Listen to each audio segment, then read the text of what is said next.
Hey everybody, how's it going? Welcome back. On today's video, it's gonna be a little bit different. So I had a lot of people ask me at the academy, especially new people coming in. They asked about how to wash the gi, what's the proper kind of ritual, how to avoid shrinking it, because that's actually a big thing, shrinking the gi. So I'm gonna go over a nice basic overview and a few little tricks that's gonna help you out. Okay, once you have all your gis, let's just get right into it. So go to dump your gis in there, however many you have, one or two, doesn't really matter. But here's what's gonna matter though. The pants. When you put the pants in, don't just dump it in. Why? Because the rope, so this thing that goes around, it's only one. There's only one rope that goes around the gi, or the gi pants. And what happens if you don't tie it, this rope is gonna go through this hoop all the way inside, and what happens now, you gotta get it. And it's very annoying to get. You can get it out, there's a lot of techniques, but it is a pain in the butt. And especially if you're washing your gi every day, you just don't wanna deal with it. So tie them out. Any knot you want, doesn't matter. Give it a tie, and then throw it in, you're good to go. Okay, real quick, in terms of the size, that doesn't matter. It's all related to how many gis you have in there. So don't even worry about that, whatever it is. The next thing, the rinse, so the wash temperature. So basically you're gonna do cold and cold. So just always do cold. Why? Number one, it saves money. Right? It just saves money, especially when we're doing gi laundry every day or every other day. So cold, it saves money. Number two, it avoids shrinking. So if I put in my gi and I see it come out shorter than it was before, there's really nothing I can do about it anymore. It's done, right? So if I spend $100, over $100 on a gi, and I put it in something hot, and then just tightened it up, and now I'm like, oh, well, I can't use it, and it gets very uncomfortable too. Gis naturally will shrink anyway. Even if you do everything right, it'll shrink anyway naturally, but to a nice, comfortable, fitted level. You don't want it to go beyond the point where it's going all the way up here, where the pants are going all the way up to your knees, right? So cold.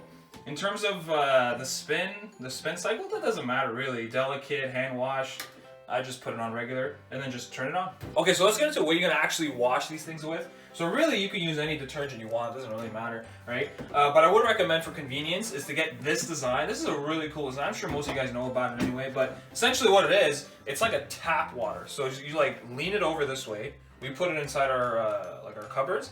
You just press this button, fill up the cap. It comes with it too. It comes with that. You fill it. It has even measurements on it. You fill it up, dump it, and then you're good to go. Right? Now, although this is like it's nice, like the setup and everything, what we prefer to use, and it's 100 times better. It's eco-friendly. It's really good for the earth. Is actually soap berries. Soap berries, otherwise called like soap nuts. You can get them anywhere really. You get them on Amazon. You can get them at Bulk Barn. So the reason why they're so, well, first of all, they're scent free, so you can add, if you want, like an essential oil to add a smell to the gi. I honestly don't care. I just want it to be clean and odor free, and that's what it does.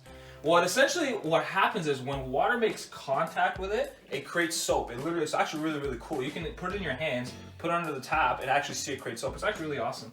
All you'll need though is a mesh bag, so like a mesh bag that water can go through. Zip it up, make sure you close it. There was one time that I left it open, I put it in, and the thing went everywhere. So close it, you can tie it up. Ours is a little bit too big, so we tied it up.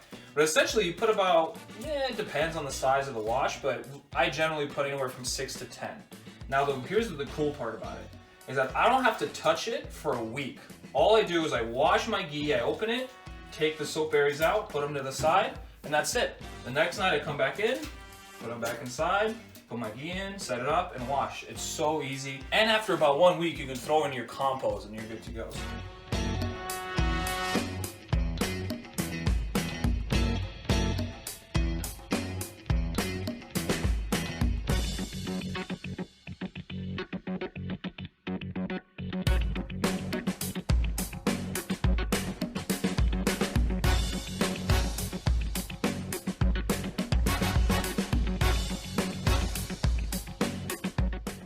Few final things just to end off. Recommend hang dry, like how you just saw. Just put it on a hook, hang it up, you're good to go.